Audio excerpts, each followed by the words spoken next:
Hello guys, स्वागत है आप सभी का आपके अपने YouTube channel GS from basics में। और आज हम लेके आए हैं डेली करंट अफेयर 11 जुलाई 2022 के सभी इंपॉर्टेंट क्वेश्चंस। साथ ही हम बात करेंगे इनके इंपॉर्टेंट फैक्ट्स के बारे में भी। तो गाइस, लास्ट वीक की जो पूरी पीडीएफ थी और उसका हमने पूरा क्विक रिवीजन किया था, तो आप वहां से भी हमारे देख सकते हैं। लास्ट वीडियो हमारा कल संडे का, और आज हमारी 11 जुलाई की बात है। तो आज अगर देखा जाए तो हम बात करेंगे जितने भी हमारे इंपॉर्टेंट क्वेश्चन होंगे। और गाइस, अभी तक आपने अगर हमारा चैनल सब्सक्राइब नहीं किया है तो डेली करंट अफेयर के लिए आप हमारा चैनल सब्सक्राइब कर लीजिए। आपको यहाँ पर डेली करंट अफेयर की वीडियोस मिलती रहेंगी। तो चलिए शुरू करते हैं आज की हमारी वीडियो। तो आज का हमारा पहला क्वेश्चन है, चर्चा में रही मानगढ़ पहाड़ी किस राज्य में स्थित है? तो मानगढ़ पहाड़ी जो है ये है राजस्थान में। ऑप्शन ए हमारा राइट आंसर है। और राजस्थान के बांसवाड़ा में देखा जाए तो ये पहाड़ी स्थित है। अब ये पहाड़ी स्थित क्यों, अगर देखा जाए क्यों फेमस है, तो इस पहाड़ी को राष्ट्रीय महत्व का स्मारक घोषित किया गया है। और क्यों किया गया है? क्योंकि इस पहाड़ी पर एक जनजाति निवास करती है, भील जनजाति। और भील जनजाति ने अंग्रेजों के खिलाफ विद्रोह शुरू किया था और शांतिपूर्वक धरना देना शुरू किया था।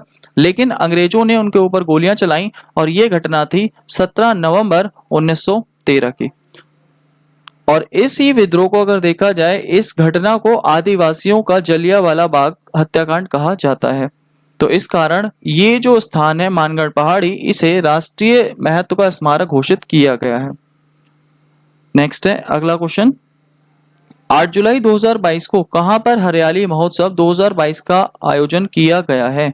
तो हरियाली महोत्सव नई दिल्ली में आयोजित हो रहा है। ऑप्शन डी इसका हमारा सही आंसर होगा, नई दिल्ली। और इसे कौन आयोजित कर रहा है? तो पर्यावरण मंत्री डॉक्टर भूपेंद्र यादव दिल्ली के तालकटोरा स्टेडियम में आयोजित हो रहा है।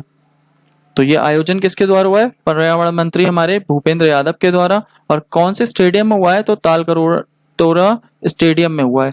और क्यों हो रहा है? क्योंकि हमारा चल रहा है आजादी का अमृत महोत्सव, तो उसी के कारण अगर देखा जाए इसका आयोजन किया जा रहा है। नेक्स्ट है हमारा अगला, किस देश को वर्ष 2022 से लेकर 26 की अवधि के लिए अमूर्त सांस्कृतिक विरासत की सुरक्षा हेतु यूनेस्को के 2003 कन्वेंशन के अंतर सरकारी समिति के लिए चुना गया है? तो ये हमारा देश है भारत। भारत को चुना गया है यूनेस्को की अमूर्त सांस्कृतिक विरासत सुरक्षा हेतु। अब भारत पहली बार नहीं चुना गया, भारत इससे पहले अगर देखा जाए तो 2006 से लेकर 2010 तक इसका मेंबर था। और फिर दोबारा मेंबर बना था 2014 से लेकर 2018 तक इसका मेंबर था। और अब दोबारा चुना गया है, ये 2022 से लेकर 2026 तक के लिए यूनेस्को का मेंबर चुना गया है। अब यूनेस्को की अगर बात करें तो यूनेस्को का मुख्यालय हमारा पेरिस में है। और अगर हम बात करें भारत में कितनी अमूर्त धरोहर हैं, तो 14 अमूर्त धरोहर है, जिसमें नवीनतम है दुर्गा पूजा पश्चिम बंगाल की। और अगर हम बात करें धरोहर, तो 40 धरोहर है, जिसमें से हमारी नवीनतम है धौलीवीरा गुजरात की। और मिश्रित धरोहर भारत में एक है, वो है कंचनजंगा, जो कि सिक्किम में है। नेक्स्ट है अगला क्वेश्चन, हाल ही में चर्चा में रहने वाला न्यायमूर्ति रोहिणी आयोग का संबंध किससे है? तो इसका संबंध है ओबीसी से। तो ओबीसी में अगर देखा जाए जितने भी उपवर्ग हैं उन्हें किस प्रकार से आरक्षण दिया जाए, उसकी बात कौन सा आयोग करेगा? रोहिणी आयोग करेगा। और ओबीसी की बात करेगा, ओबीसी में जितने भी उपवर्ग होंगे। और ओबीसी को संवैधानिक दर्जा कब दिया गया था? तो 102वां संविधान संशोधन था, आर्टिकल 338 बी। और एससी को संवैधानिक दर्जा दिया गया आर्टिकल 338 में। और अगर एसटी की बात करें तो 338 ए में हमारा एसटी को आरक्षण का दिया गया है संवैधानिक दर्जा। और अगर बात आती है ईडब्ल्यूएस कैटेगरी, जो आर्थिक वंचना के आधार पर 10% आरक्षण है, तो 103वां संविधान संशोधन है। तो ये अलग अलग है। और यहाँ पर बात चल रही है हमारे रोहिणी आयोग की, ये हमारा किससे संबंधित है? ओबीसी से संबंधित है। नेक्स्ट है, हाल ही में वर्ष 2022-23 के लिए भारतीय उद्योग परिसंघ सीआईआई के अध्यक्ष पद के लिए किसे नामित किया गया है? तो अगर बात आती है सीआईए भारतीय उद्योग परिसंघ, इसकी स्थापना हुई थी 1895 ईस्वी में।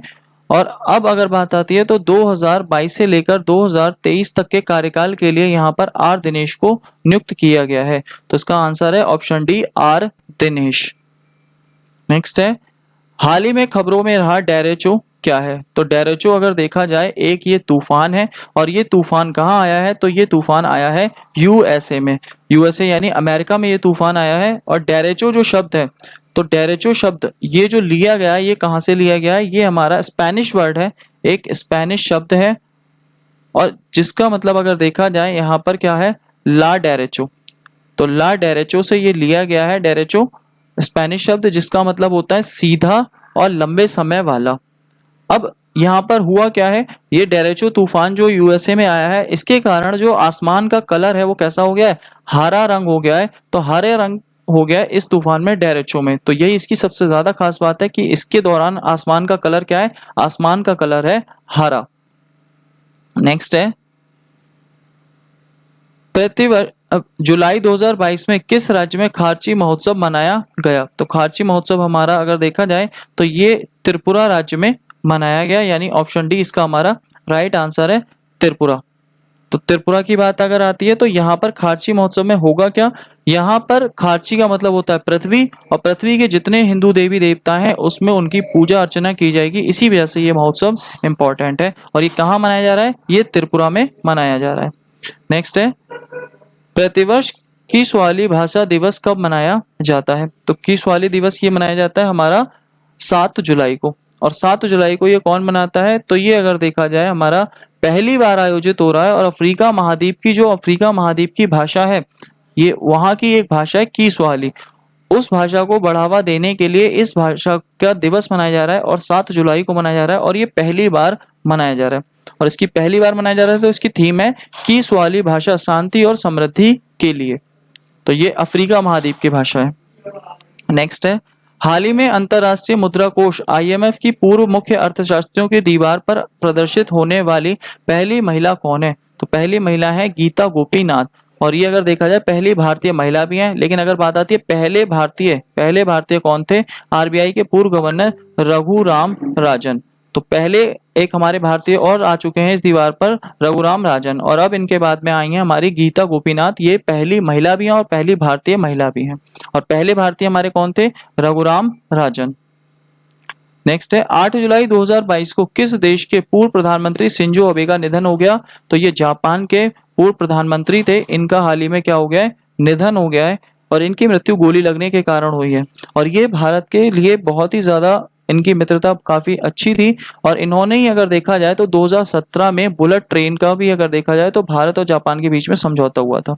और 2015 में जो हमारा गणतंत्र दिवस था उसमें ये चीफ गेस्ट भी थे।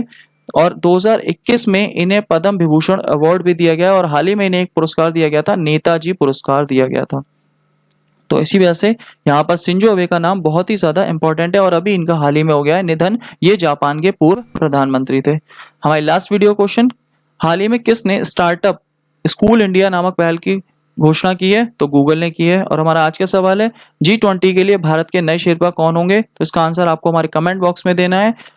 और साथ ही अगर आज की PDF फाइल है तो आप हमारे टेलीग्राम ग्रुप, व्हाट्सएप ग्रुप या जो हमारा डिस्क्रिप्शन बॉक्स में लिंक दिया हुआ है आप वहां से भी डाउनलोड कर सकते हैं। और अगर गाइस वीडियो अच्छी लगी हो तो प्लीज़ वीडियो को लाइक करें, शेयर करें, कमेंट करें और चैनल को सब्सक्राइब करें। Thank you guys.